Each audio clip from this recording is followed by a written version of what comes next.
Let me check on YouTube's end to see if that's.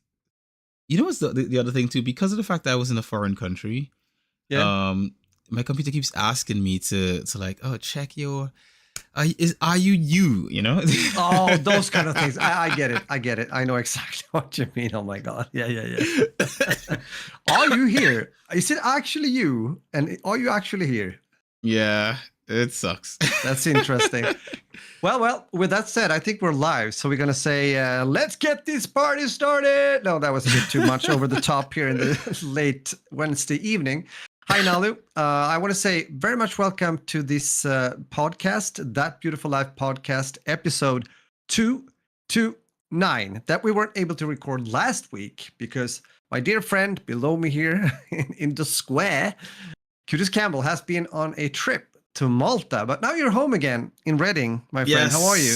I'm in the house. I'm back. In the house. I'm back, and hi again, Nalu. Welcome to the podcast. I do apologize to everyone that we couldn't do last week. Yes, technically, where I was staying with my friend Hans, who is a great lad. His internet connection, which Hans, next time I visit you, if you're listening to this, if you do listen to this. Next time I visit you, we need to sort your internet, bro. Like you cannot be using standard, regular schmegly, whatever the Wi-Fi in the house has. Nah, bro. We gotta up your game, man. You gotta have like a proper mesh network. Yeah. Anywhere in the house. Yeah. I mean, come on, man. Come on. For a second, I thought you would say you can't have the homeless. I was about to say it, but you know what? I was like, no, let me not say that kind of stuff. Hold your horses. Exactly. I'll just hold it. You did. I didn't. So there we go. Pretty much. I was reserved. I stayed in control. So yes, that's good. That's good. So essentially, I am back.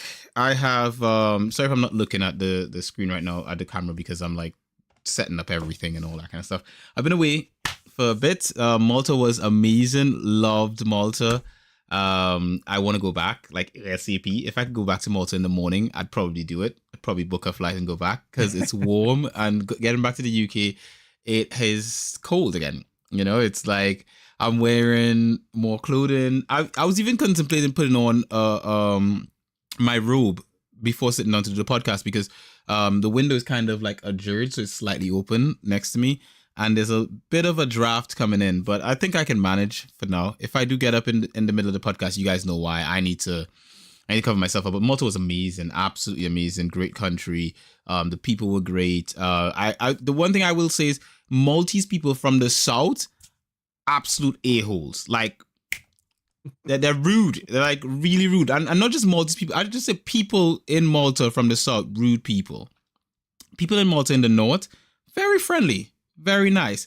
I'm not sure what it is. I've been someone explained it to me that the Maltese people in the north, they're fake, and the ones in the south were real. And I was like, interesting. That's very interesting. Yeah. We'll see. I don't know, but either way, Malta has been nice. I look forward to returning again, and just having a grand old time there. I'm back in the UK. Malta was great. I'm back in the UK. If you have any questions on Malta, I can answer them. But other than that, all I can say is it's been great. And Nalu says, I started following you on Instagram, Q. That is awesome, Nalu. And that's where you get to keep up with me. And that's pretty much, if you want to know what I'm up to and all that kind of stuff, you follow me on Instagram. If you follow me on Instagram, you see what I'm doing on the regulars, just like Nalu just pointed out in the chat, because that's where I post. I post on Instagram. I post on my stories. A lot. I don't do a lot of posts, but I do stories like every day. Every day I post a story. So you can usually see what I'm eating. You can see if I'm traveling. You can see what I'm up to. And I intend to do like a bit of a video photo bomb of just like dumping like stuff from my Maltese trip.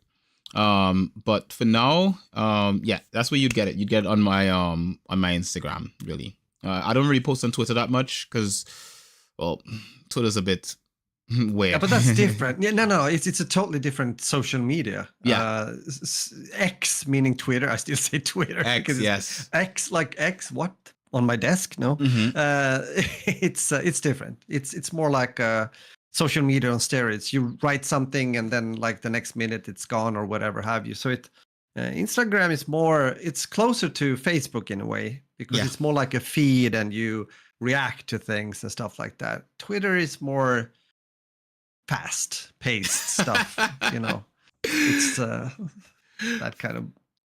Pretty much. Did you ever jump off that cliff? I saw that Null is wondering, bro. I did jump off the cliff. There was a video on my Instagram of me jumping off that cliff. We're talking about Malta, by the way. That is Malta. What I'm going to do is I will re-upload a video of me jumping off the cliff, like a full-on video of me. I think what I'll do is I'll clip together a few, because I've got like different angles of me jumping off different cliffs and different areas. So what I'll do is I'll clip them together, because I haven't been video editing in a while, so I think it's a good way to sort of like test my muscles, I guess. So actually, that's good. That's good. Mm-hmm. So that's what I'll do. I'll edit some of me jumping off cliffs and in Malta, and and you guys can get to see me dive into the water in different ways, jumping, running, doing all sorts of crazy people things, because that's what we do. So yes, I will share that on Instagram. You guys can follow up with that on my Instagram stories, because that's where it will be. Other than that, sounds good. Returning to the UK from Malta, just landing in the airport, coming back to like my regular day-to-day and all that kind of stuff, has been an interesting shift. I have to say, like, I don't know if I've like I don't feel anything changed. Like, I feel like me. I feel normal. But at the same time, man, I kind of really miss Malta. Like, I went for a walk last night. I was just walking through town.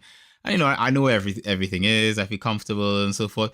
But I don't know. I felt more comfortable in Malta. I don't know why. I don't know if it's just because it's so warm and nice. I felt way more comfortable in Malta than I feel in the UK, and that's despite the fact I've lived in the UK for like 6 years now, and I felt so much more comfortable in Malta, and I think it has to do with the weather and the beach, because most likely climate. I mean, come on, you're born and raised in Trinidad and Tobago. You're used to like tropic weather and stuff. I mean, you have adapted and everything. I mean, you know the drill when it comes to the 4 seasons and all that stuff, which can be really nice. A good fall can be super beautiful, and the spring and whatnot. The summer for sure, but it's very short.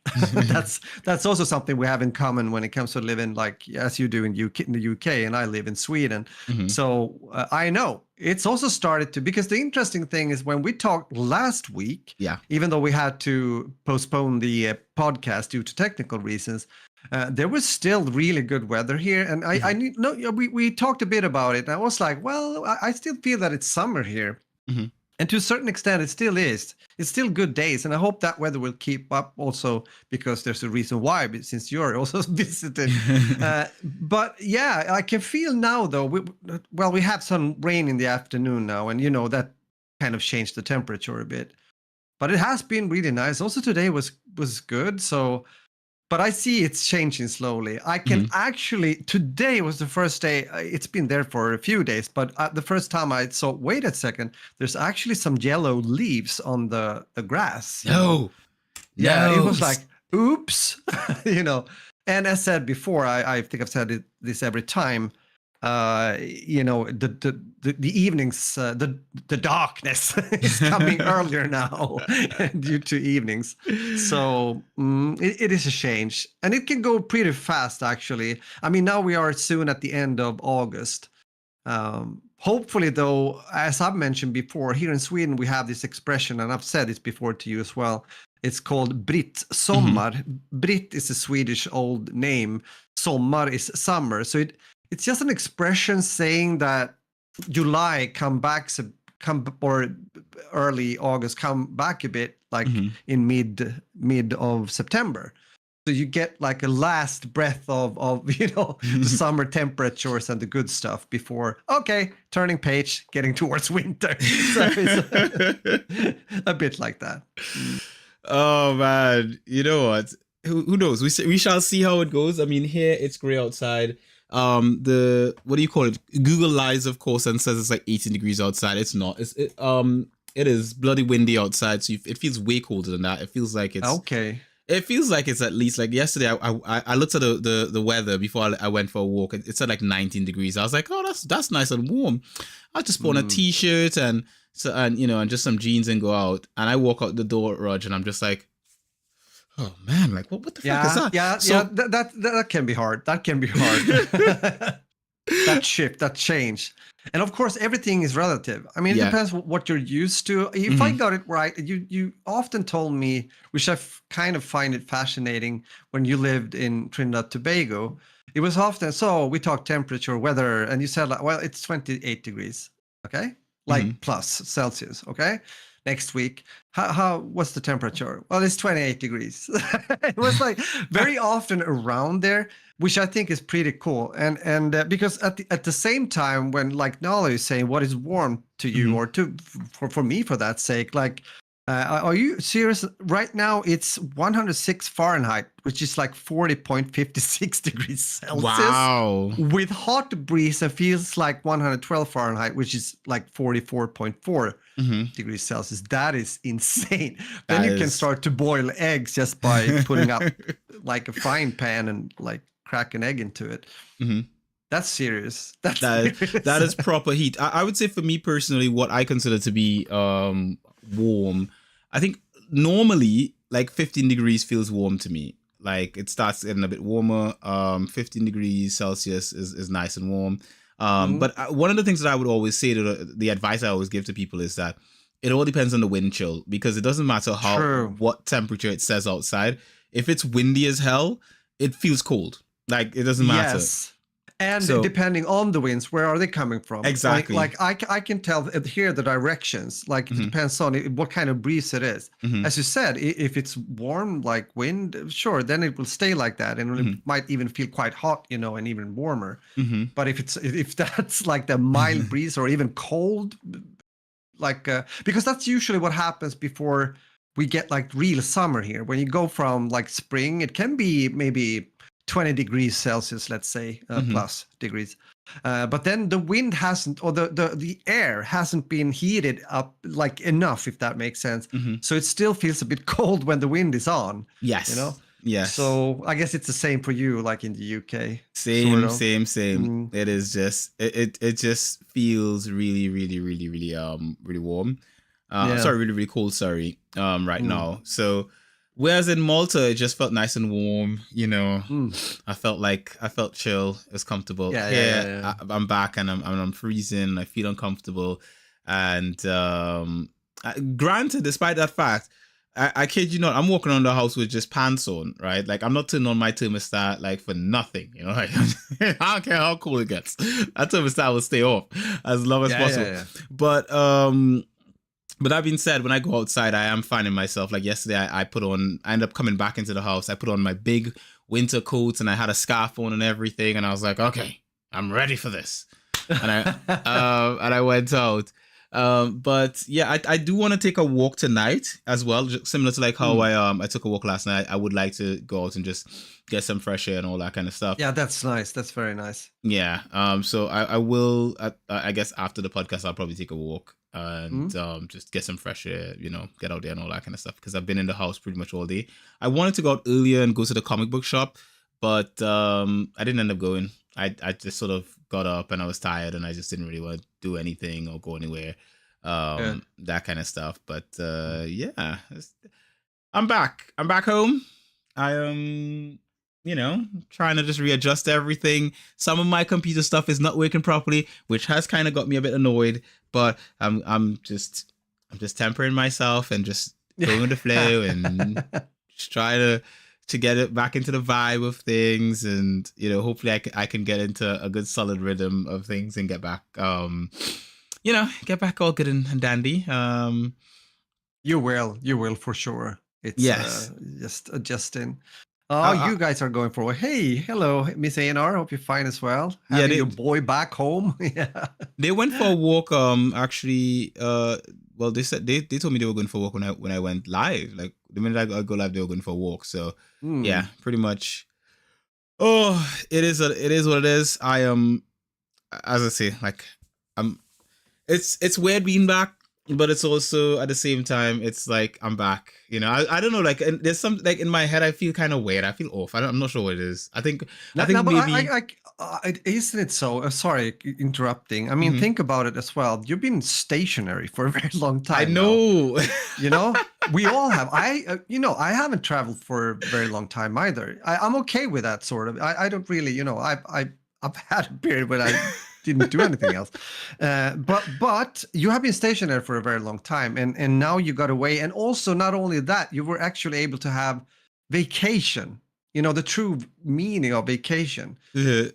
Being at a cool place, doing what you did, hanging out, meeting friends, being with a friend, and all that beautiful stuff. Isn't it so? Yeah, definitely. And especially like I met a lot of people out in Malta that I just made friends with, and we just chatted and we just had a grand old time, like hearing people's stories about their lives. And because Malta is this weird country where it's like a mosh pit of a bunch of people from a bunch of different places. So you have people like, sometimes we got into a taxi. They have Bolt in Malta, which is like, for those who don't know, Bolt is like European Uber, essentially. Exactly. Yeah. And so you have a bunch of different drivers from different places. You have Maltese drivers, you have Indian drivers, you have drivers from Pakistan, you have drivers and when some of the drivers, quite a lot of them would have a conversation with you. There was some who, they just didn't, you could tell they just didn't want to talk to you. And some were just really pleasant. There was like, I remember we were on the island of Gozo, and I remember there was this Maltese driver, and he was just so friendly. He was just chatting, and we had a whole back and forth at first when he because when we checked the Uber, and he was like Q, like Agent Q, and it was like and it was just there we go. A really nice conversation with him. And then there was this Indian driver, similarly really nice conversation. He was telling me about his life and his he's got his wife and kid, and just telling me all about like himself. And I met people going out, I met people at bars, I met people on the beach. Malta was just absolutely brilliant. It made me just think like, wow, like this is like a place like this, it's like you've got some of the comforts of Europe along with like the warmth and beauty of the Caribbean to a certain extent. It's obviously a good combo. It's a good combo, actually. It is. The only thing that kind of go on. Sorry. Oh yeah. So the only thing I would say downside wise, it doesn't rain in Malta. It's like a desert. It's like it's not very green. Oh yeah, I can imagine. That I've been on some other places in Europe where there are islands also. Where there are exactly like that, there are exceptions. There are some green, apparently, islands also. But I know I've said I haven't been to Malta, but I've seen a lot of pictures and stuff like that, and I can imagine it's exactly what you're just saying. Yes. So, yeah. Whatever, highly, it is a highly dry. It reminded me of the Sahara mixed with the Caribbean. The beaches, gorgeous. Yeah. Looks like you. Sorry, what? Whitney and you looking like they're going. They can go ahead. I think they should go for their walk. Like, honestly speaking, for me right now, I do enjoy walks of solitude. Yeah, that can be good. I think that's one of the things I think Malta taught me. Malta taught me how much I need me time. Like, because I there were times like, for example, there were times when like my friend, like the friend I stayed with, Hans.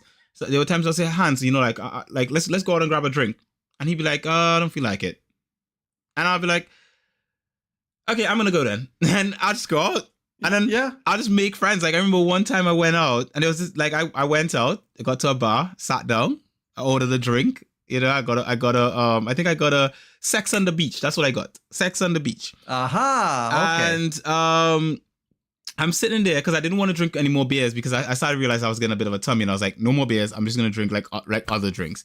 So I'm having the Sex on the Beach, and I'm just sitting there at a table by myself in a little corner, and there's a pool table next to me, and I'm just sitting there, and there's these English people, they come over and they start playing pool at the pool table. But I'm watching the football, I'm kind of watching them at the same time, and I'm messing about on my phone. And the game, I'm observing the game of pool, and so, one of the guy, there's a guy playing against a girl, and I think the guy had a comeback and he won or something like that. So I just remember like clapping for him at the end, and they were like, oh yeah, and then they went on to their table, and I just went back to just relaxing.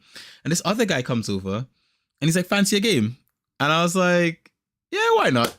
And we just started playing pool, and we just chatted, and he told me about himself, and that he said every year he usually travels once with his missus and once by himself, right? Mm-hmm.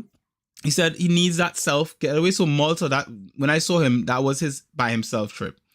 And he said he's there for like, I think he was there for like a weekend or something, or a few days. And we just chatted. He told me he's from the UK. He told me he just bought a new house. He showed me pictures of his house. We had this full-on conversation. We exchanged contacts. It was an amazing conversation. And then these two Maltese guys, well, not Maltese, these two Spanish guys, sorry, who work in Malta, they come up to us and they're like, oh, you fancy doubles? And, playing double, us against them. And we said yes. Yeah. And we played a match of doubles. And your boy sank the last ball. Oh, granted. Oh. The guy I played with, he carried me. I kid you not, he's way better. I'm terrible at pool. He carried me the whole. I was just lucky I had the last shot and it was perfectly lined up. But generally speaking, oh my God, Malta was nice. Malta was absolutely nice. And that's the thing, like, I think having that time where I just went on and just was me and randomly just, because that's something I've always done. Whenever I've traveled, whenever I've gone places, I've always met people from different places and made friends with random people and all this sort of stuff.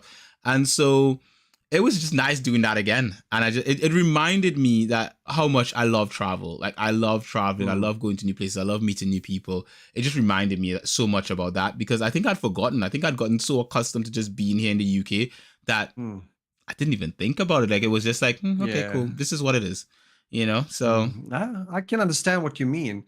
I think also maybe, as you said, now when you're back home, maybe you can carry this with you, like also for the nearby future when you are at home. I mean, I know how it is to, be a family and also having children, and you have routines and you have to do certain things and chores and whatnot. But but also to be able to plan so you can do maybe whatever it might be, also where you are at home. Like maybe there's a place you want to go like for half a day or whatnot. All those kind of things are important. I mean, we've talked about this before also. It goes probably the other way around also for Alex, Yeah. When you are in a relationship, I mean, you are close, you live together and you do this and that and whatnot. But you also need those moments where it can be anything from just taking a walk by yourself in the evening after doing a podcast. That's the small thing, but can also be very nice. But as I said, also maybe like plan that you go to Liverpool and say hi to whoever lives there, and, or go to bar and just hang out and talk and play some pool with some guys. I don't know, it can be a really, it doesn't have to be crossing a continent. That's what I'm saying. That's cool too. Yeah, I don't mind, but it's, as said, small things also were like in the day-to-day life, day-to-day, week-to-week life, so to say. I think that the one thing I would say though is that I have to think about that a bit more as well. We're getting to that, but yeah, thinking about the week to week. And the one thing I will say though is that with a lot of English people tend to stick to themselves. They tend to stay with each other. So they'll go, like, if you go to play pool, you take your group of people and you go to play pool with your group of people. It can definitely be that. Yeah. Whereas in Malta, it reminded me a lot of like in Trinidad. Like Trinidad, people will just turn up at a pub and they'll just chat with people. And they'll make friends there at the pub. Whereas what I've noticed a lot in, here in the UK is English people tend to stick with whoever they've gone with.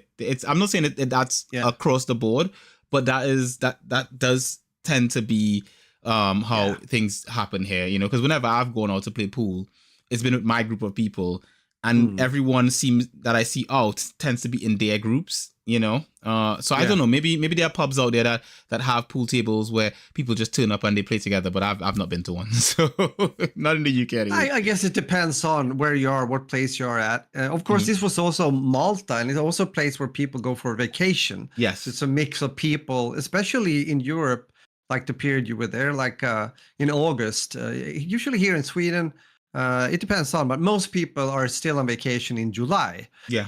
But in Europe, very often August is like the month of vacation. So, I mean, I'm not saying that's the cause of it, because, I mean, of course, people can be open-minded without, by actually living at the place you're at. But it also, just thinking. But because it's a larger mix of people from different places when there's like people are traveling and passing through and whatnot. Mm-hmm. So but it's nice to hear that. It's really nice to hear that, because I know exactly what you mean. I also like that kind of interaction and everything, and that's what I also meant when I talked about this to you, so to say. It was also a bit to myself, because especially now when I am sitting mostly at home doing things and working, Mm-hmm. I am very antisocial, and it's not that great, Mm-hmm. because I am per se quite a social person. So I have noticed when I have been doing things recently that, I should have myself a little treat now and then. Mm-hmm. And it can be, just leave the house, take the bus into the south part of Stockholm, which I like a lot in the Mm-hmm. city. As said, Stockholm is a very beautiful city. So it's just nice to walk around there, and maybe I go into a pub or something and take a beer. It's goddamn expensive here, but even so, but so you know what I'm saying? Just breathe and get thoughts out of my head that are a bit stuck when you are between these walls and ceiling and whatnot. So interesting, very interesting. Good subject. Good talk there, I think. Indeed. And pretty soon, I think you know what? I don't think we should talk about what's happening next week. No. So we're not going to go into details. You guys will find out more details in a week. Exactly like that. Yeah. Like in a week, something like that. I think. Let me just look at the dates. Let me just. You guys will find out a week from you guys will find out on the 4th. Yeah. That's it. All right. You will. All right. Those who follow me on Instagram like Nala will find out sooner, but the rest of you guys will find out the 4th. That's summer. And anyway. Also just want to fill in just a small one before we move on to my week and whatnot. Nala, yes, exactly what you say. Living alone does have its perks, but also have massive cons. It's definitely like that. It's always that's life, typical. Yeah. And I know exactly, for example, which I'm getting to now when I'm going to talk about my week, my dear friend and the guitarist in the band that I'm playing in, he got divorced is it like a year or 1.5 years ago? Time travels fast. So, going from like he's the same age as I, so he's been, married and having kids like for a very long time. And of course, that was also a difference. And he says exactly that. He kind of enjoys to be by himself as well. It feels good, and he seems very happy about his situation. Don't get me wrong, but as you said, sometimes it also feels like, okay, who am I going to talk to about this or that? Like, sure, I can call someone or whatnot, but yeah.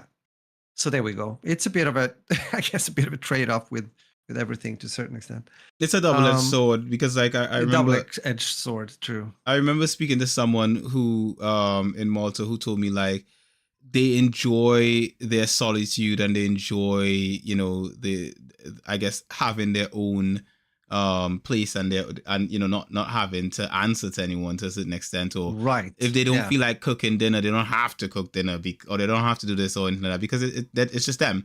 But at the same time, then you get lonely, at the end of the day, and you've got no one to talk to or no one to just to be in your presence and to spend time with you. I think also to a certain extent, being alone for too long is, to a certain extent, it can be a bit like it changes your mental makeup, where sometimes you get so accustomed to it, it's difficult to even accept having someone else around you. Like, I know for myself personally, I've felt that, like, whenever I've been out of a relationship for too long or for a significant amount of time, I find it difficult to even be around other people. Like even like now coming back from Malta, because I was with friends and so forth, but there was a lot of time where I just spent alone, and now it's to a certain extent where I do like just being alone, to a certain extent. But I've always been an introvert anyway, so who knows. But that being said, that's enough about Malta. You guys want to find out more about Malta, we'll chat about it some other time. Maybe I'll put something up online. You guys can ask questions in the comment section. We can talk about it. Blah, blah, blah. Rog, what have you been doing? What have you been doing? What have I been doing? I've been doing a lot of things, sir. The focus oh my God. The focus the past week was the concert that we had with the band on Saturday. How was it? And it was really, really good. It was one of maybe the best one we've had so far. It's kind of interesting because as most of you know by now, I still have my problems, although it's slightly better. It's going in the right direction when it comes to my arms, my forearms and shoulders and up to the neck. But with that said, when we had our like general rehearsal, if you will, when we played through the set that we were going to play, like an hour of music on Wednesday last week, I was like, I knew that I could play it, but at the same time, I also knew that, it comes with a bit of a, again, using the word trade-off. That's the word for this podcast, because I feel it afterwards, like a few hours afterwards. Not like per se pain, but the nerves are reacting. But what I wanted to say, it was also typical because I was a bit late. I drove the car over to the rehearsal place. I parked my car, and I've been doing that so many times. And here in Sweden, most of the time we're using apps in our phones, like paying everything with apps, more or less. Not really, but parking, definitely. And it's quite good, actually. It's very, good layout. Everything, you just turn a wheel. How many hours? Like 3. Okay, well, maybe 8:30 p.m. Yep, okay, that's fine. I had to pee, so I just got out of the car. I locked the car and I went to some freaking bushes, and I just, finally, I'm pee. Yeah, manly stuff. And then I went in. We had a rehearsal. I was so focused on that, and then afterwards, when we were just packing small things, I was, oh shit, I didn't pay for my parking. And of course, typical, right? When I came down, I had a parking fine. So it was like 500 Swedish kronas. I was like, no, come on, really? It was very unlucky. But that was Wednesday. But then on Saturday, we drove into, me and the guitarist mentioned, Johan, met up in the rehearsal place. The good thing when you're playing at some of these smaller places in Stockholm, for example, these clubs, they have like backline, meaning like the PA system, and they have drums as well. So I only bring my own snare drum, my pedals, some cymbals and stuff like that. Very convenient. I'm a drummer. As you may know, I was a classical percussionist for the whole career when it comes to my professional life as a performing artist and musician. But even so this band, it plays melodic hard rock, own material, but it's from like the vibes of Deep Purple, Rainbow, those kind of bands. A bit of Whitesnake maybe. Just to mention some bands, you get a hint, right? But anywho, we got in there and unpacked and everything was fine. We needed to find a place to park the car because there was a huge thing around midnight outside in the streets of the south part of Stockholm. There's a tradition every year. It's like a lap, they're running. It's like an amateur thing, so anyone can participate. It's a jippo, a kind of fun thing, like cool. So they like close some of the streets. So I knew that I wouldn't be able to get my car to the place where we were going to play the concert, so we could pack the stuff afterwards. And I also wanted to have a beer or two. So we parked the car. I was watching the signs. Am I allowed to do it here? Next hours, that's fine. Do I need to use the app? Not really. I'm gonna do it even if it's free after a certain amount of hours in the evening, and also the day after. Okay, so the gig went really, really well. Yeah, a lot of focus is needed for sure, and also it's very physical. This music is quite a lot of attitude and like strength almost in a way, or stamina. That's the word I'm searching. So I'm usually quite sweaty after our concert. I also play and sing. I'm not the lead vocalist, but I do background vocals when it comes to our sing together with our give us a tease, Rod. Give us a tease. Let's hear what it sounds like. No, no, I won't. Not today. I was thinking for a second, should I? And then it's gonna sound so weird out of context, but what the frack?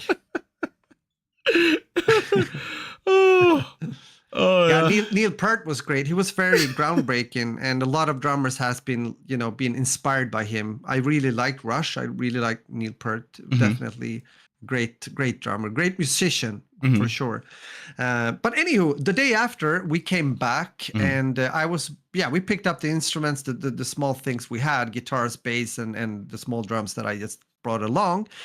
And of course, when I got to my car, I saw a yellow little thing sitting on the windshield wiper. I was like, are you I'm not going to say the bad word, kidding me? Of course I had a parking fine. I was like, what? And it was 1,300 Swedish kronas. Wow. That's like $130 or whatever have you. Did you say it in English? Did you curse in English or did you curse in Swedish when you saw the note? I cursed in Swedish. Yeah. I usually curse in Swedish most of the time. I mean, English is apparently international language, and as you know, many Swedes are also speaking pretty good English. Sorry, yeah, Swedish too. Yeah. So the word like saying fuck, that happens. It does. So hell. Yeah. Oh, I'm swearing now. Okay, I did it. Ouch. Because I know, like for me, when I get really angry and I decide that I'm like I get to that point where I'm cursing or I'm using profanity or I've lost my temper, I switch back to a Trini dialect. Like I lose the English and I go full Trini. So if someone wants to know if I'm really angry at you, I'm really upset. If I go full Trini on you and I'm angry, trust me, you've got me really upset. If I've not gotten to that point where I've switched to Trini, to switch to speaking with a Trini accent, I'm not that upset. Like, okay. I want to add though, besides swearing, I still didn't understand. I was there. I did check the signs again. No, I am allowed to stand here. What is the thing? Then I looked at the parking fine paper and I was like, seriously? Okay, so I don't know about you guys where you live, but in Sweden you have to be, most of the time, it could be 10 or 12, but usually 10 meters away, like back from a crossroad. Okay, so you have to be there.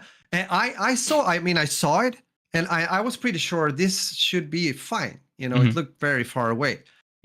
On the parking fine, it said they had been measuring this shit with laser. So I was 1.3 meters on the wrong side.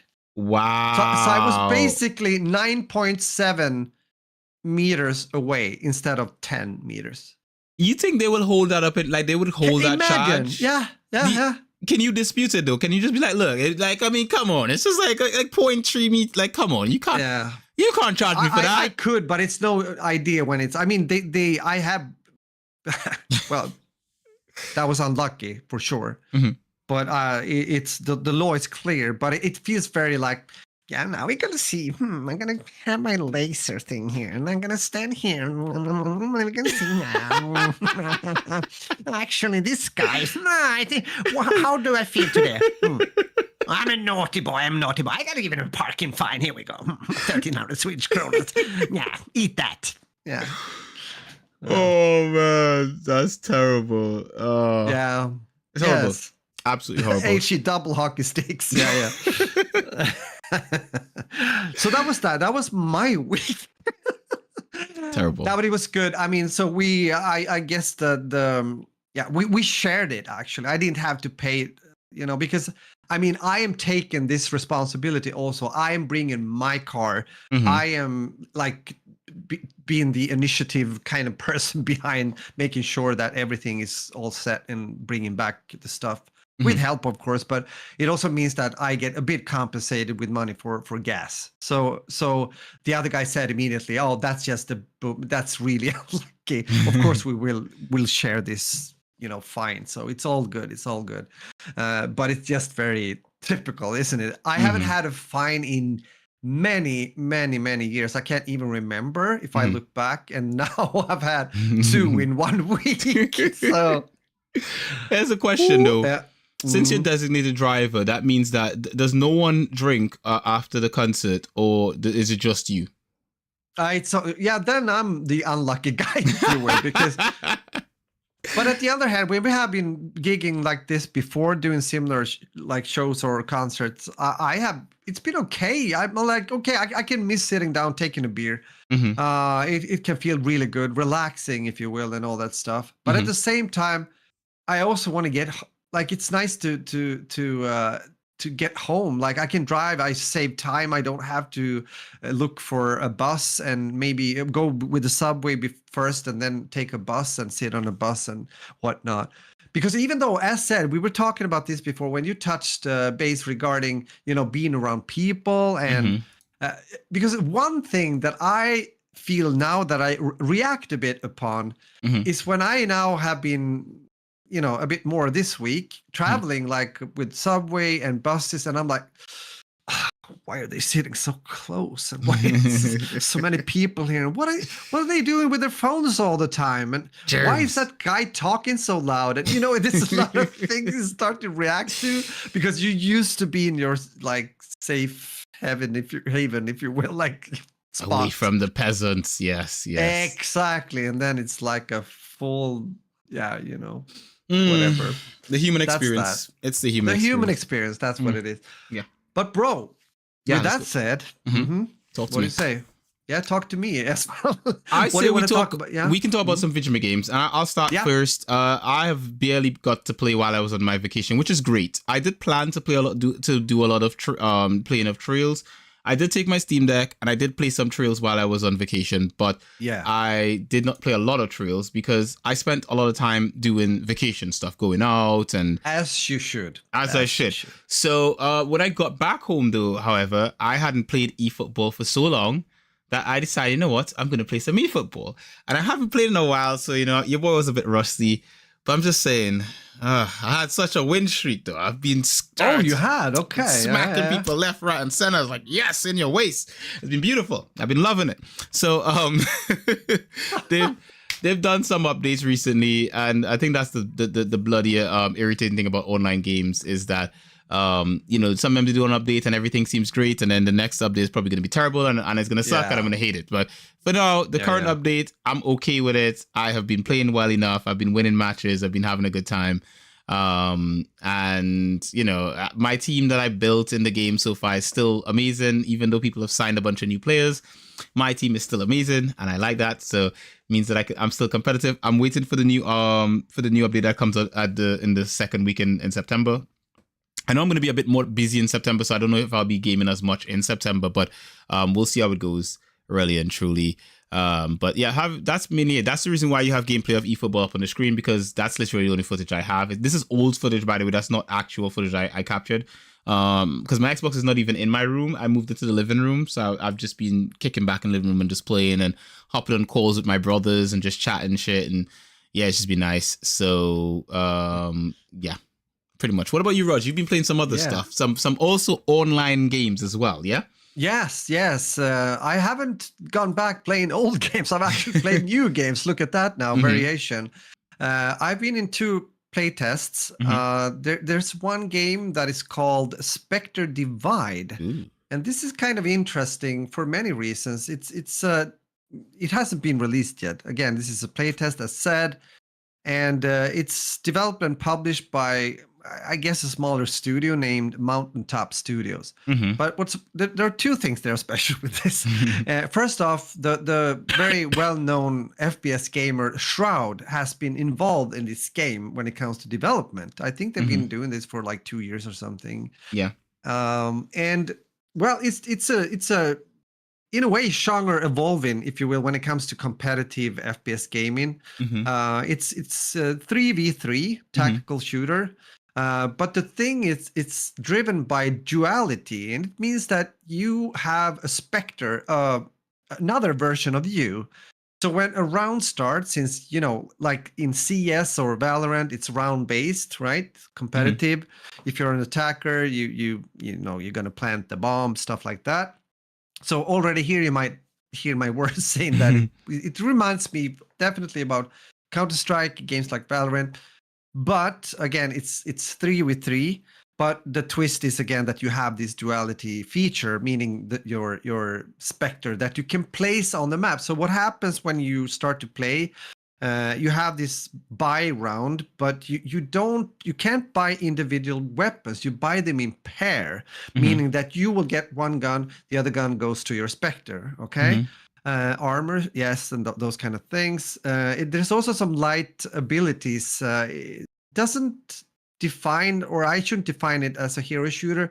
It's more like classes with some abilities, if you will.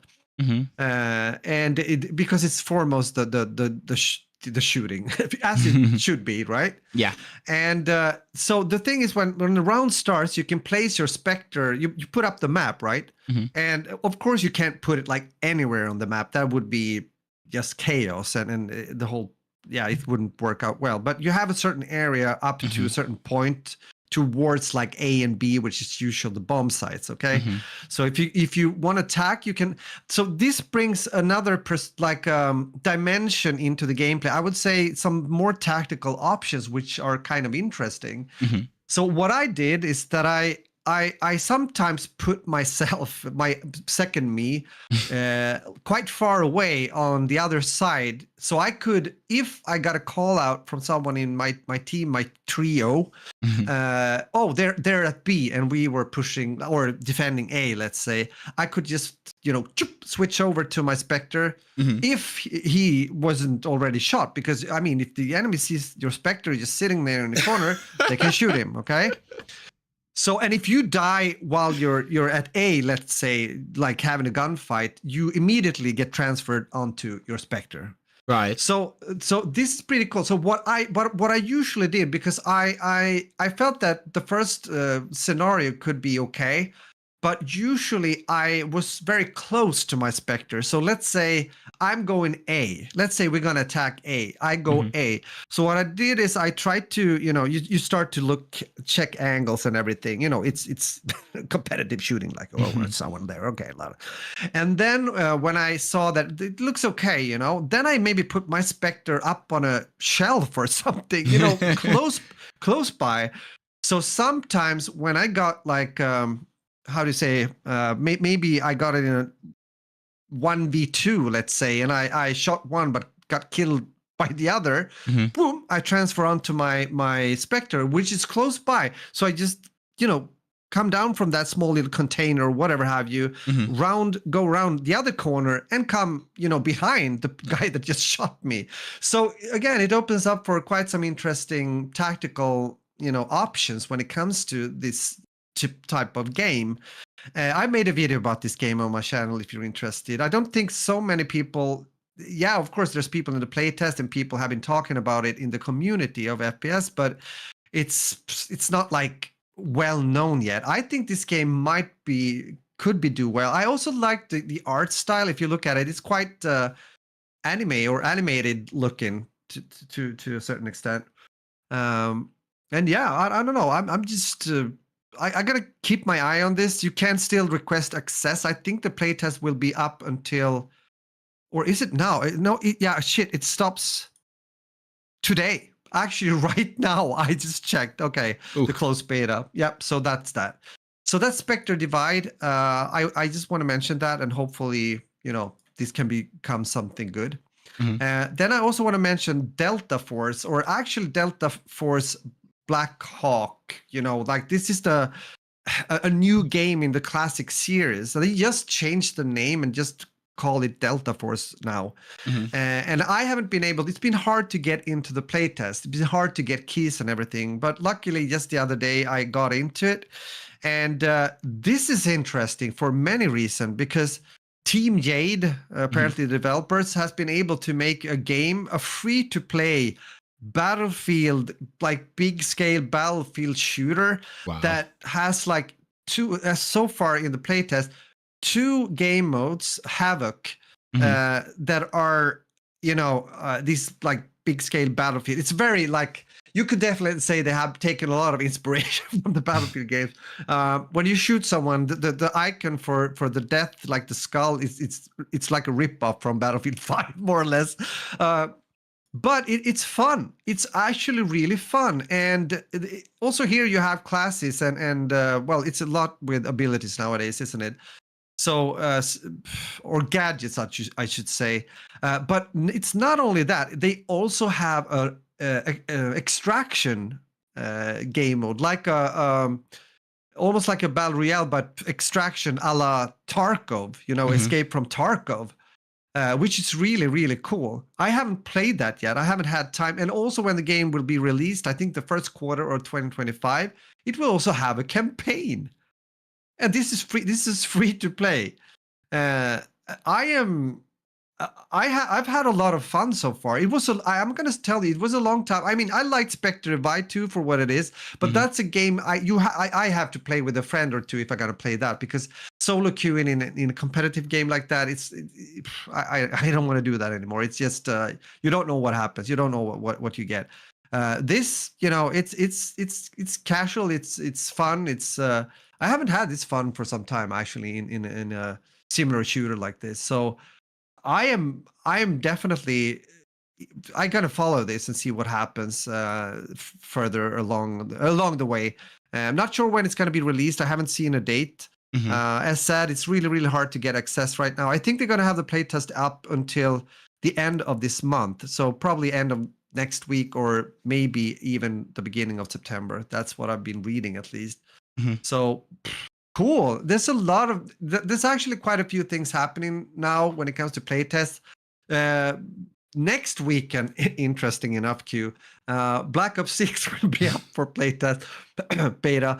And then we also have other games. I'm talking about the FPS genre, apparently. I mean, later on, finally, Stalker 2 will be released. Yeah. We have a new Warhammer game. There's a lot of things in my sphere of gaming that is happening in September, October, kind of. And this was really a positive thing because it's been quite stale. I think I've said that before. I've played some other playtests, some other games, but it hasn't really been that good. So Delta Force, look at that now. This is good for another reason. As you know, DICE and EA is of course working hard on a new Battlefield game that probably is going to be released late 2025. This will put pressure on them. Definitely. It's very well, and also plays good also in the playtest already. I mean, it's a bit CPU heavy, which kicks me a bit since I haven't been able to upgrade my CPU yet. I will, but it plays good. They've come far, and yeah, I'm impressed. I have to say, I give both these playtests and games a thumbs up so far. So I'm gonna stop there. We also have some other stuff to talk about. No, definitely. And what I've been doing is while you've been speaking about Delta Force, I've just been looking at like videos of the gameplay from on their Steam page, and it absolutely does not look like a free to play. Like what we used to think of free to play. I think free to play games have become so well polished now. I don't know where they're getting the money and the everything, but again, obviously, I guess. The idea is that you invest a lot early. Maybe you get an investor or whatever have you, and you build this really amazing thing, and then you make your money back through your whatever microtransaction and sort of system you have in place for your free to play. I think it is interesting that they are supposedly putting in a free single player into this. I would love to see how that actually works out because of the fact that obviously it's a single player, and if it's for free, it's like, how does that pay for itself in that sense? Because obviously you have to hire actors and all this sort of stuff. But again, a lot of people have been wondering. I mean, before I got into the playtest myself the other day, I was, I watched videos apparently when it comes to other creators. And I was like also thinking, how will the monetization be? Like, how are they going to do this? Yes. Because it could be great. Or it could just be really terrible because of the microtransactions. Like if they monetize this well enough, like if the game is what you say it is, in the sense that like the final product is as it is now, in the sense like it's polished, it's great, it's got a lot of good things about it, and visually it already looks amazing. It looks like Battlefield. I mean, you've got buildings falling and crumbling and being destroyed, bit by bit, like Battlefield. So if you've got that same thing, but at the same time you've got a decent microtransaction system, because I mean, every game needs to be monetized in some way, shape, or form. The people who work on these need to get paid.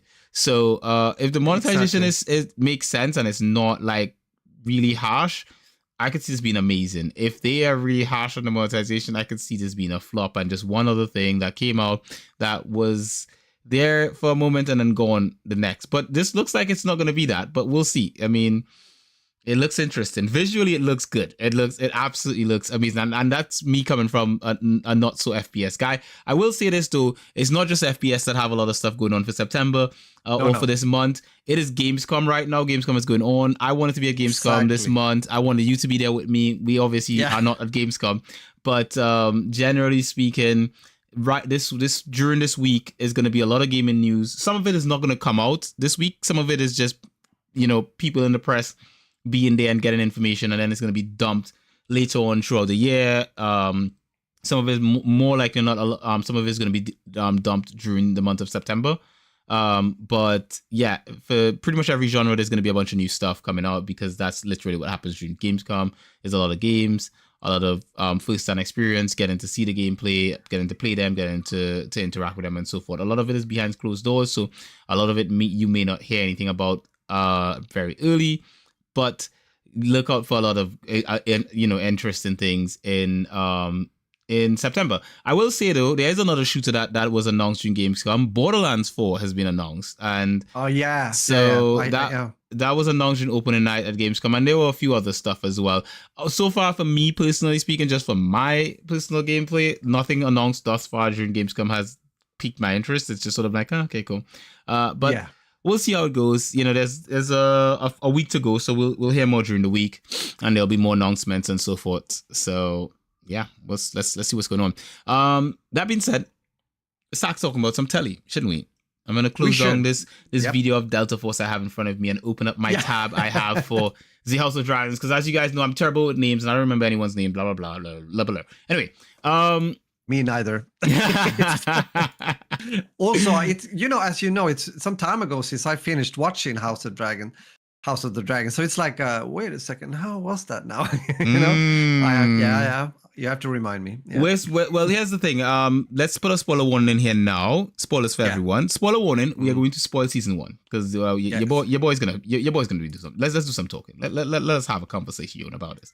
So, House of Dragons, right? No, we've given the warning, right, Rod? We've given them the warning. They should know this. Yeah. The warning is out there. If you're still here, you've been warned. You've been warned. You've been warned, and you got a whole podcast to listen to before this. So it's not like, oh no, I want to listen to the rest of the podcast. We have nothing else to talk about. It's this, and then we're done. So exactly. So let's do this.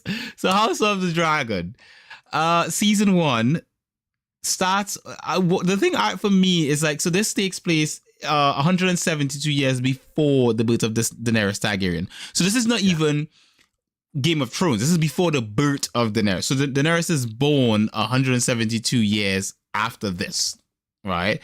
And when they say, it's basically they've got a war they're fighting. They're fighting this war, this battle for succession, which is pretty much all Game of Thrones is about. Is people just wanting the throne and they're fighting over the same old throne, blah blah blah, dragons and all that kind of stuff. And you find this the story follows a similar character to Daenerys. She is a Targaryen. She is supposed to succeed to the throne. She's young, and she has dragons. And she has to fight and so forth. But the difference with this, in comparison to Game of Thrones, is that she's not the only one with dragons. There are other people with dragons that want the throne. And so it's basically Targaryen versus Targaryen fighting for the throne. And then you have every other house around them. They're sort of like trying to favor these other houses to get them to join their battle. But you have this sort of interpolitics that goes on among the characters. You have these relationships and these romances and all this sort of like gritty stuff that takes place around it, right? Yeah. And for me, personally speaking, it feels like they're trying to build something really interesting, but it falls short for me. I'll just say this much. this is a 8.4 on IMDb. I give it a 7, and that was me being generous. Like, it falls short for me because I've watched the first 4 seasons. The last season, we don't count that one. The first few seasons of Game of Thrones, absolutely amazing. They were just perfect. Like, there's nothing wrong with them. The last season, no, we don't talk about that. So, so with House of the Dragon, now I'm a huge Matt Smith fan. Let me just start there. Big fan of Matt Smith. So the minute that you put Matt Smith in anything, your boy is like, yo, Doctor Who, right? You know, like, let's go. You know, Matt is amazing. Wibbly, he was the Raggedy Doctor. Fezzes are cool, right? So when you put Matt Smith in there, your boy is like, yo, let's do this. And I'm just saying, he plays an amazing role as is it Daemon? Daemon Targaryen is his character. Yes, he plays a great role as Prince Daemon Targaryen. He's battling his demons. He's kind of gritty. He's kind of mean, but at the same time, you know, he's sort of like a sad, sorrowful person, you know, as he's going through the stuff that he's going through.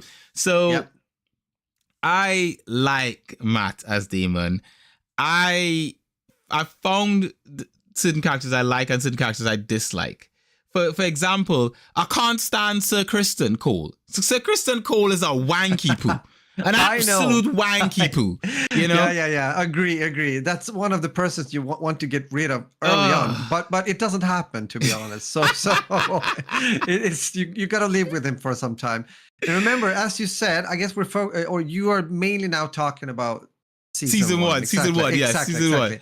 Because you watched season 1, but did you watch season 2 as well? I'm on episode 6 in season 2, so I watched up to episode 6 in season 2. Yeah, okay. While on vacation, I think if I'm correct, I think I have like maybe 2 more episodes of season 2 to finish. But since I got back from vacation, I haven't really sat down to watch any more House of the Dragon. But because then you know also, especially since you mentioned Matt Smith, that he gets. Maybe we shouldn't go there. Not going to season 2. We'll do season 2 in another episode. But yeah, no, I was just saying that you know already he gets even more screen time. Yes, he does as we go, and I really like that. There's gonna be great moments with him. Yes. When also turning into season 2, because I want to fill in. I follow you. Go for it. I actually felt the same. No, I felt the same. I mean, for me, it was also, you said 8.4 IMDb. Yes, I can land there when it comes to like the 2 seasons as a whole. Yeah. But the first season, it's a bit, I think I don't know how to put this. I think the build up, like the intrigue or intrigues, it's always a lot of things going on at the same time. Travels a bit too slow in some parts. That you feel that, because it's also very, I think we talked about this before, even when we weren't recording, after we tried to record the last podcast, that in this series it's a bit more closed room, so to say. There are not many different places they are at. You know, it's a few. I felt that in Game of Thrones, they were traveling a bit more in different areas. You got a bit more of time with specific characters at certain times, and they were, as they're doing actually with Matt Smith more in season 2. But that was quite early on in Game of Thrones, as I remember it, at least. So you got to know like individually more, like the characters in a way. Here it's often that they are talking, maybe Queen Rhaenyra Targaryen is talking with Matt Smith, or she's like talking with Olivia Coke, which is Queen Alicent Hightower.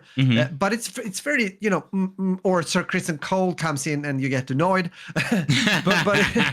but it's like in the small rooms, so to say. I don't know how to put this better, but I just had that feeling, and it kind of opens up a bit more and gets also a bit more to the gut, you know, blood and gut in season 2, which is really, really needed.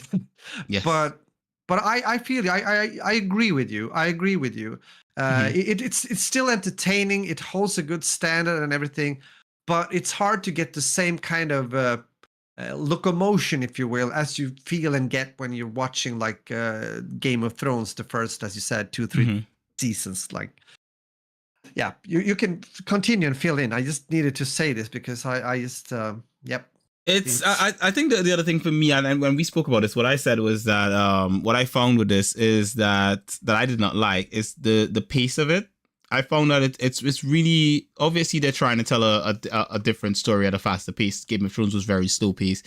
You'd spend a whole season building up a relationship with characters and getting to know them and so forth. House of the Dragons is not that. You're not spending a lot of time with these characters. You get to know them fairly quickly.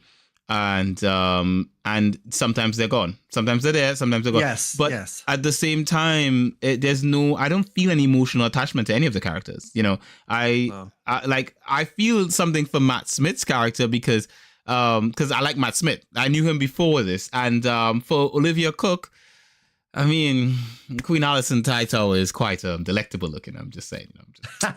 I'm but a humble lad.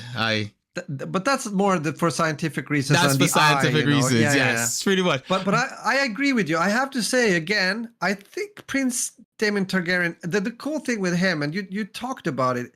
I mean, he's a badass, right? Yes. But you can also, and it shows in different situations, if you will, and without spoiling too much, but also later in season 2, you know, he's hard, like his emotions, and also. He's being also insecure about certain things. He is the alpha male for sure. Yes. But at the same time, yeah, I like him too. He is also definitely, most likely, yeah, he is my favorite character. I mean, I kind of like Rhaenyra Targaryen. I think she's also doing a good job, portraying her part, like from an actress perspective. It's good. It's good. I she has like tried to keep this it's hard. Her situation is hard for sure. She's annoyed me a bit. I think in season 1 she kind of annoyed me a bit. Okay. Yeah, because I like, for me, the thing with her in season 1 is like she doesn't want the throne. It gets handed to her due to stuff that Daemon does, right? Or at least that is insinuated that Daemon has done. And the throne is passed on to her. You know, she's more like, she just wants to be free. That's what she wants. Yeah. But then she kind of owns it, in the fact of like having the throne. But then she also has this sort of weird relationship with Daemon's character, and not just and Sir Criston Cole as well. And obviously, as I said, as we've made it quite clear, Sir Criston Cole is a wanky poo, right? The fact, the fact of the matter is that I think her relationship between her and Olivia Cook's character, Alicent, it breaks the minute she lies to her. And I understand why. Like, obviously, Olivia's she's a pawn in her father's hand. Her father he wants power, at least he wants for his lineage. So she's a pawn, and she plays her role as a pawn quite well for him. Right. But then obviously there's a point where the pawn becomes a bit of a bigger piece on the board, and she has a lot more say in things.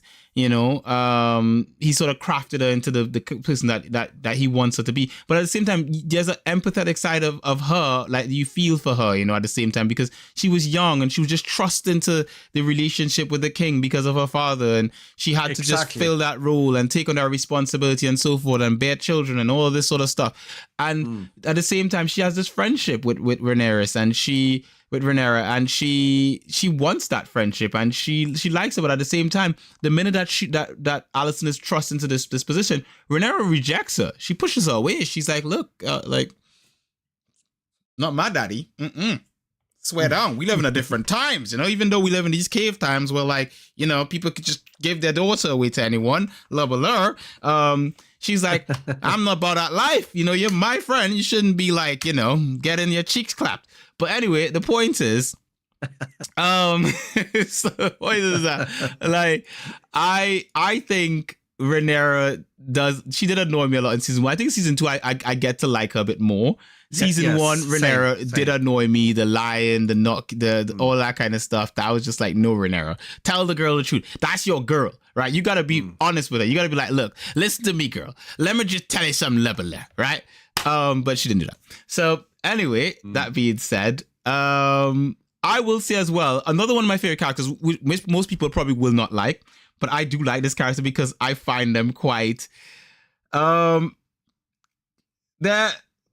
drive the story, they move stuff in a very terrifying way, and that is Aemon Targaryen, the prince with the eye patch. Definitely. Aemon is a badass. Like, I'm just saying, yo, Aemon, and especially when you see Aemon as a child in season 1, and he's bullied by his brother and his cousins. They are mean to Aemon. They brought a pig and said, "We've got a dragon for you, Aemon." Poor Aemon. You know, he's sympathetic child. You're just thinking, it makes sense why Aemon is the way Aemon is. Like when you see Aemon, Aemon is mean, and Aemon is mean because they made Aemon mean.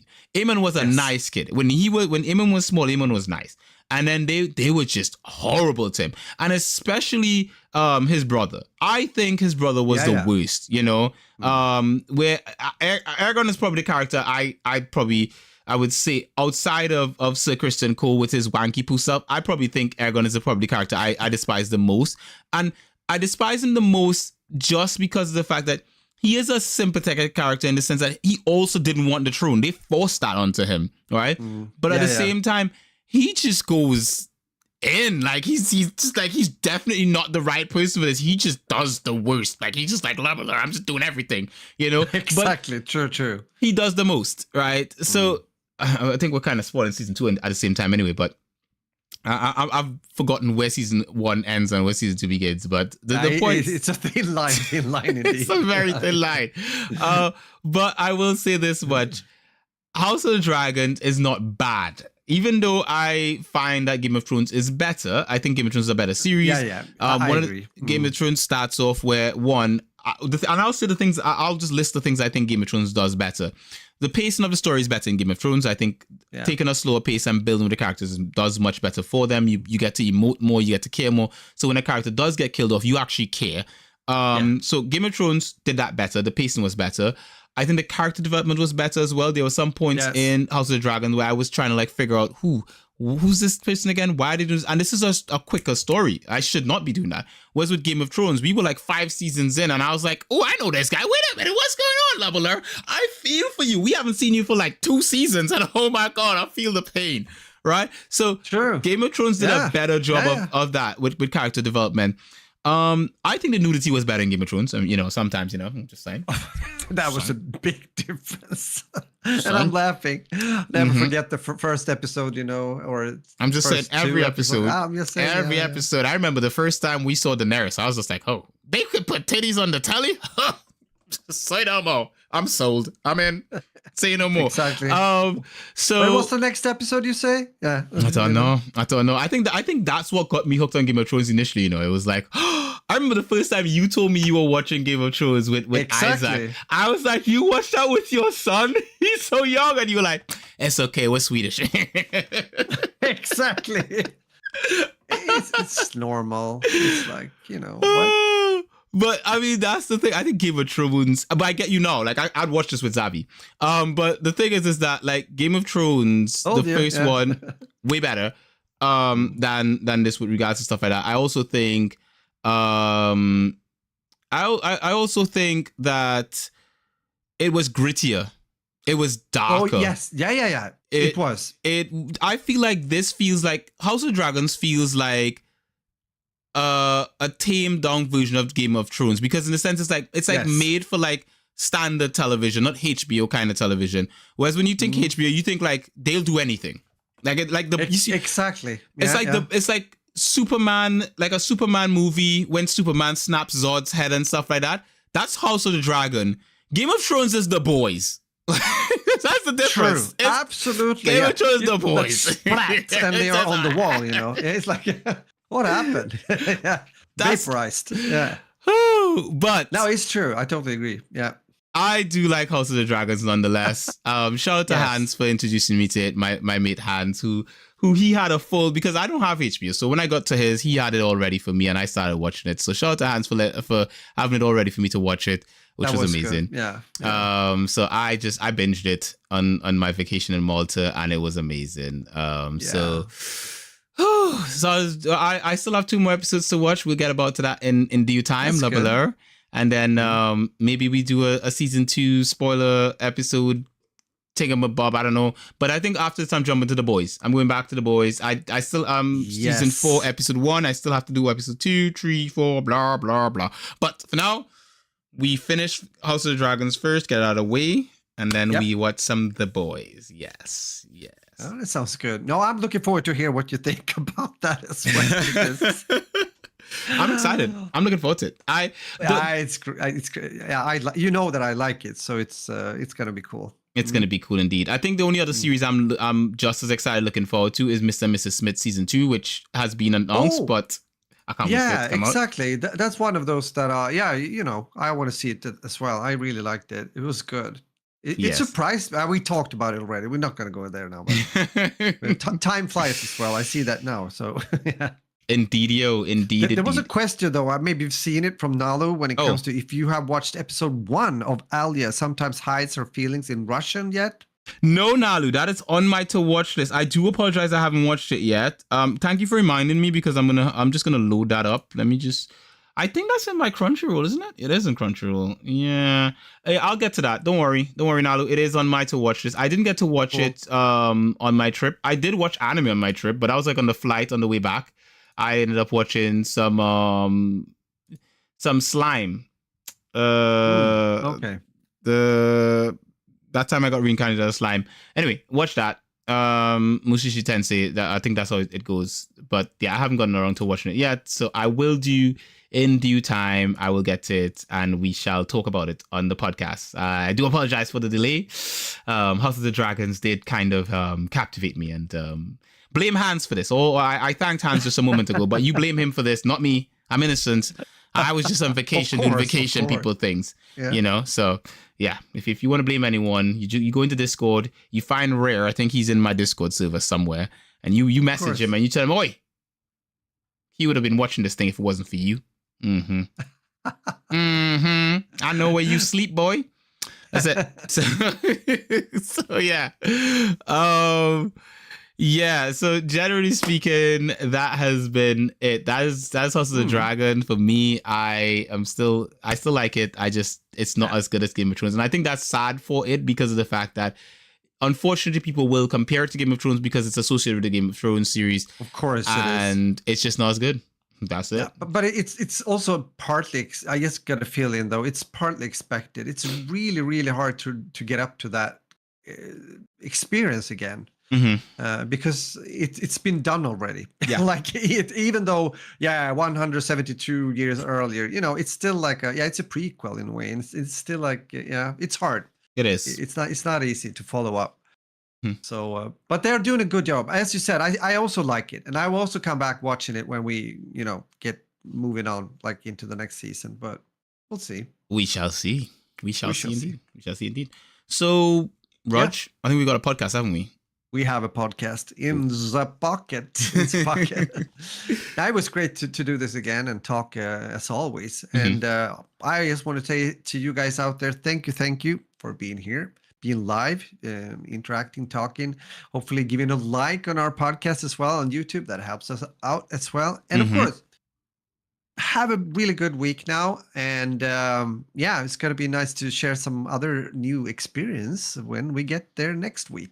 With that said, have a healthy one. Buffing and out.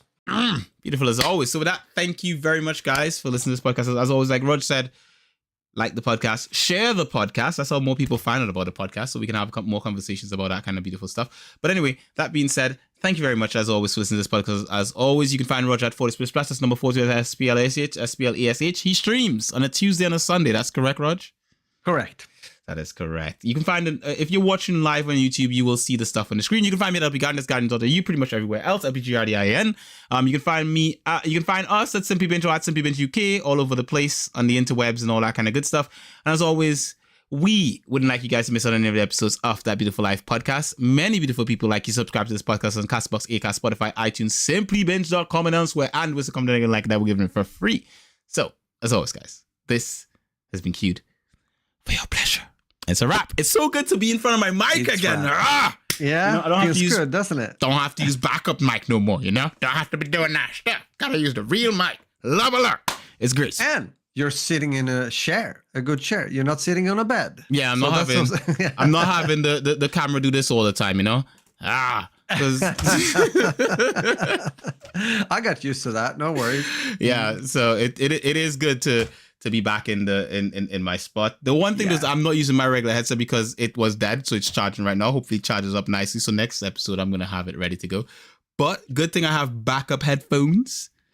Backup headphones. Shout out for the Razer Barracuda X that I have on. These beautiful. But my Astro A50s are way better. Shout out to Astro A50s, best headphones ever. Second best headphones I have is my Xbox Series X headphones. The official ones, the wireless ones. Chef's kiss. Those things are amazing. I won't go into details now as to why they're amazing, but I'm just telling you guys, amazing. So if I rank my headphones, Astros first, A50s, Xbox second, and then the Barracudas third. Yeah. It's kind of how they work out, pretty much. Okay. Raj, we should get out going, right? Shouldn't we? Yeah, we should go. You should take the walk. Take the walk. Yeah, I'm gonna go and take a shower. Is it warm? Are you feeling sticky? Yes. It isn't warm for me. I'm feeling fine. Love it there. Yeah, good. All right. We'll catch you guys on the flip side. See you guys in the next episode. Peace.